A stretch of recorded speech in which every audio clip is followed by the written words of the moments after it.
Orion and the Dark.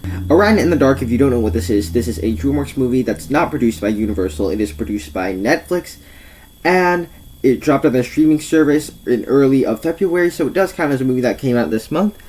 And to me, the best way I could actually describe this movie is I felt like it was DreamWorks trying to do somewhat of a Pixar movie, but not being quite as good as a Pixar movie. It's a movie that I would give a positive review, but I never feel like it's as good as it's actually trying to be. On the positive side, you do get a likable and fun duo here with our lead character, as well as an entity that is dark, and you get this kid that's afraid of literally everything in the entire world, and his biggest fear is the dark. So once you personify dark and contrast him with the kid that he has to interact with and fix his fears, that makes for a fun little dynamic.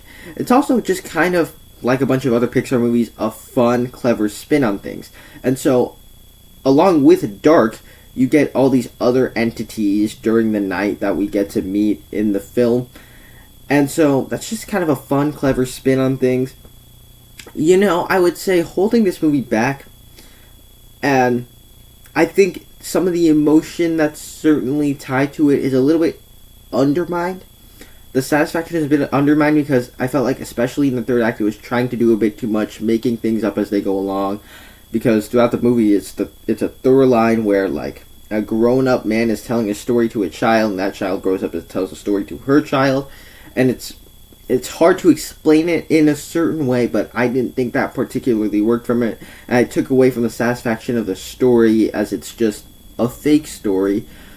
But overall, a solid enough DreamWorks adventure that families would enjoy.